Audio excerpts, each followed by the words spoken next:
sobrang mainit na talaga ngayon ang panahon. Kaya para-paraan tayo kung paano natin maibsan ang ating init. Kaya ngayon ako ay gagawa ng pampalamig ng oils.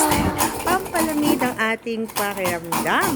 Kaya naisipan kong gumawa ng mais kunyelo mga guys.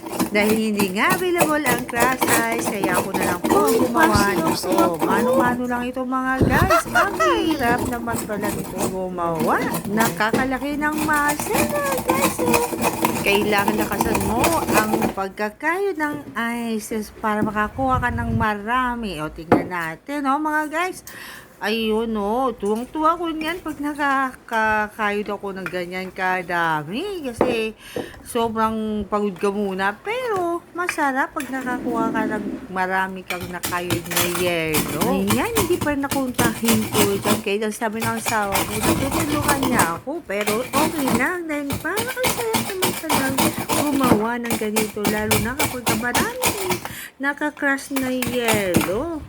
Ayun, sobrang ganun. Kailangan persistent ka. Basta kahit anong stent dyan.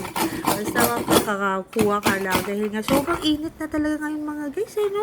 Kaya nung nakaraan, ano na lang naisip kong gawin. Dahil kung nandito ka sa bahay na ako, kung ano na lang mga naisip mo. Kasi nga lang, pero yun, sobrang init kasi. Kaya kailangan mag-isip tayo ng paraan. Ayun, ang dami naman pala ako nakuha. So, sa ilan ba naman ang kailangan kong gagawin? 4. So, marami. 2 lang yelo na 3 piso po yung aking binili dyan. Kasi nga para madami din po akong nagawa. Ako lang gumawa yan, Pero bago yan mga guys, nakagawa na ako ng 2. At syempre, sino ba unahin natin? Yung mga anak natin. Ayun, bumili lang po ako noon ng isang lata ng mais. Ayun, so marami diba? Sarap. Tapos niya, nilagyan ko na po siya ng asukal. Nasa sa inyo po kung gaano kadami yung asukal na ilalagay ninyo. Okay, dahil para sa anak ko yan, siyempre, susunod ng mga bata, diba, matamis.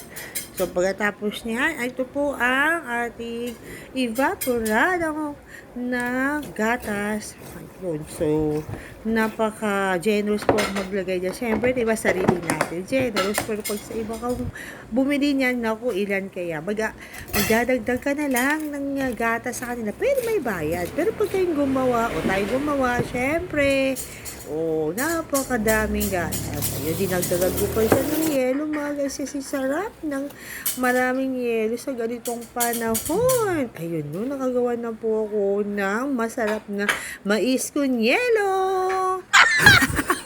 Gumawa din kayo ng mais con yelo. Pati tumitirik na sa sarap, di ba?